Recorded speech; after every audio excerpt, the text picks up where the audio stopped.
ఇందులో మనం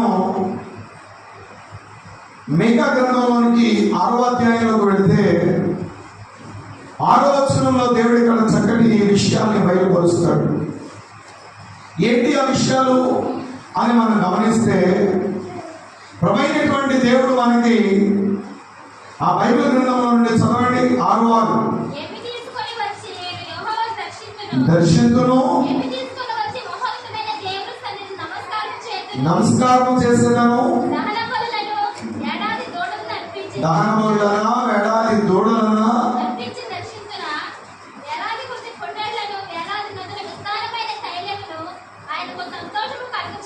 ఇవన్నీ దేవునికి సంతోషాన్ని కలిగించునా. కింద చదవండి.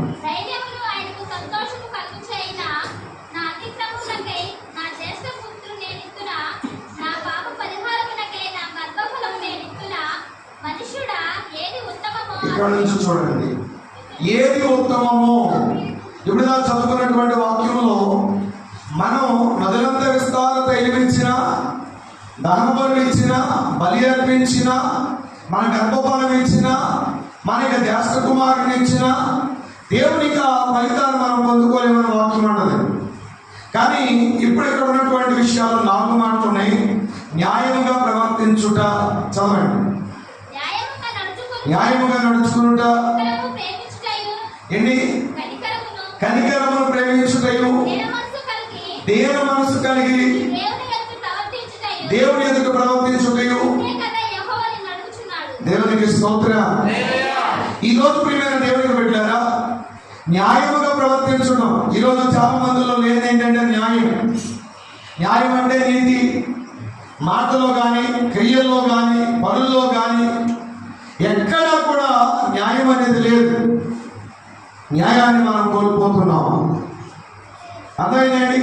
ప్రభు అంటున్న మాట ఏంటంటే, మీ దానబలి వద్దు, మీ విస్తార దైవం వద్దు, మీ గర్భఫలం వద్దు, ఏంటి మీ భూఫలం వద్దు, ఏమి వద్దు. నాకు కావాల్సింది ఏంటంటే మీలో మారు మనసు. ఈరోజు చాలా మంది ఎలా ఉన్నారో తెలుసా? ఏంటి జనాలు కావాల్సింది ఏంటో తెలుసా? 1 స్వస్థత, 2ది ఆర్థిక పరమైనటువంటి అవసరత తీర్చబడటం.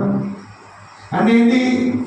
ఈరోజు సంఘ సహవాసాలు ఎలా మార్చబడి అంటే, స్వస్థత, అనుకున్న కార్యం జరగాలి, మేలు జరగాలి, అద్భుతం జరగాలి, ఆశ్చర్య కార్యాలు జరగాలి. ఇవన్నీ దేవుడు చెయ్యాలి. చేస్తేనే ఆ సంఘంలో దేవుడు ఉన్నాడు, లేకపోతే ఆ సంఘంలో దేవుడు లేడు. అర్థమైందండి? ఇలాగ అనేక మంది ఏం చేస్తున్నారంటే, ఆర్థిక పరంగా అంటే ఏంటి అంటే అన్యాయంగా డబ్బులు వచ్చి పట్టుకోవాలి. మనం కష్టపడిన దానికి మనం నిలబడితే చాలనుకోరు. ఊహించనివి, ఆలోచించనివి, గుర్తించని డబ్బులు మన జీవితంలోనికి రావాలి. మనం గొప్పవాడిగా ఉండాలి. మీరు ఎప్పుడైనా ప్రార్థన చేసేటప్పుడు, నా కుటుంబంలో శ్రమలు రావాలి, నా కుటుంబంలో ఇబ్బందులు రావాలి, నాకు అనారోగ్యం రావాలి, నా జీవితంలో ఏమైనా అప్పులు ఉండాలి అని ప్రార్థన చేస్తారా? చేయదు.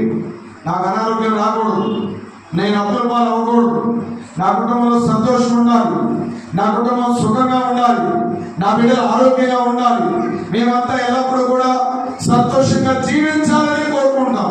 కారణం ఏంటి అంటే, చేదైన వేరు మన లోపలికి రావడం మనకి ఎవరికి ఇష్టం లేనే లేదు. ఇష్టం లేదు. ఈరోజు ఇది కష్టం. ఈరోజు అందుకనే సేవకులు కూడా కఠినమైన మాటలు చెప్తే విశ్వాసులు మానేస్తారేమో అని ఏం చేస్తున్నారు తెలుసా? స్మూత్ గా ఉండే మాటలు, సంతోషాన్ని ఇచ్చే మాటలు, ఆనందపరిచే మాటల్ని చెప్తున్నారు. పూర్వకాలం రోజులు తినడానికి భోజనం లేకపోయినా 10 రోజులు 20 రోజులు ఉపవాసాలు ఉండి సంఘంలో సీక్రెట్ గా కూర్చుని ప్రార్థన చేసి గంటల గంటల మోకాలు వాసిపోయి గంటలు గట్టేదాకా ప్రార్థన చేసిన విశ్వాసం ఈ రోజు లేదు. అలాంటి భక్తి ఈ రోజు లేదు. కోల్పోయాం భక్తిని, నమ్మకత్వాన్ని కోల్పోయాం. అంతం అనేది భూమి మీదకి రావడానికి రెడీగా ఉంది. లేకపోతే మనం వినలేని మాటలు వింటున్నాం, చూడలేని కార్యాలు చూస్తున్నాం. చూడడానికి కారణం ఏంటి? వినడానికి కారణం ఏంటి అంటే, ఈ భూమి అంతరించడానికి నా ప్రభు దీన్ని స్వాధీనం చేసుకోవడానికి ఈ లోకానికి రాబోతున్నాడు.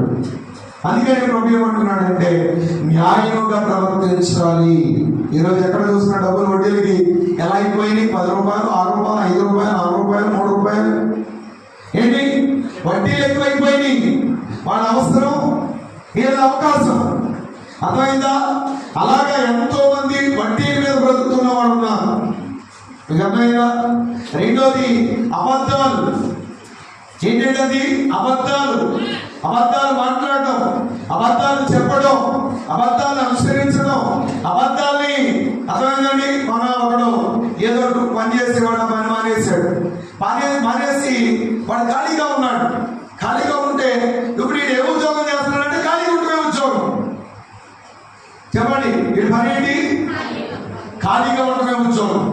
వీడు ఖాళీగా ఉండకుండా ముసలోళ్ళు ఉంటారు కదా, దారి తెలియని వాళ్ళు ఉంటారు కదా, ఎక్కడికైనా వెళ్ళలేని వాళ్ళు ఉంటారు కదా. వాడు ఏం చేశాడంటే వాడి దగ్గర ఉన్న మొబైల్లో ఏం చేశాడంటే పోస్ట్ చేశాడు ఇలాగ, మీరు ఎవరైనా ఒంటరిగా ఉన్నారా, నేను మీకు తోడుగా వస్తాను, నేను వచ్చినందుకు ఇంత డబ్బుల్ని నాకు పే చేయాలి, నేను మీకు ఏంటి సహాయంగా మిమ్మల్ని తీసుకెళ్తాను, మీకు నేను వచ్చినందుకు ఇంత డబ్బులు పే చేయాలి. వాడు ఆలోచిస్తే ఒక వ్యక్తి అతనికి అనేకమైన పర్యాయాలు అతనికి తీసుకెళ్ళాడు. 2 కోట్ల దాకా అతనికి ఇచ్చాడంట. ఈరోజు చాలా మంది డబ్బుల్ని ఎలా సంపాదించాలి, ఈజీగా సంపాదించాలి, కష్టపడకుండా సంపాదించాలి ప్రయత్నాలు చేస్తున్నారు. ప్రియుల వల్ల ఈరోజు ప్రభువైనటువంటి దేవుడి యొక్క వాక్యం ద్వారా అంటున్న మాట ఏంటంటే న్యాయముగా ప్రవర్తించాలి. నీ నోటి అబద్ధాలు చెప్పొద్దు, అబద్ధాలు మాట్లాడొద్దు, అబద్ధంగా ఎవరి జీవితాలను పాడు చేయొద్దు. ఏదైనా నువ్వు చెప్పినా, పాడు చేసినా, ఏ కుటుంబాన్ని నాశనం చేసినా అది తిరిగి నీ మీదకే వస్తుంది. దాన్ని నువ్వు అనుభవించిన తర్వాత ఈ లోకాన్ని విడిచిపోతావు. నీకు అర్థమైందా? నువ్వు చేసిన దానికి ఎవరో దానికి బాధ్యులు కాదు. నువ్వు చేసింది నువ్వే అనుభవించాలి. నువ్వు అనుభవించాకే ఈ లోకాన్ని విడిచి వెళ్ళాలి. అది దేవుని చిత్తం. అందుకని వాక్యంలో ప్రపంచం మాట ఏంటంటే న్యాయముగా ప్రవర్తించాలి, న్యాయంగా నడవాలి. అర్థమైందండి? రెండో మాట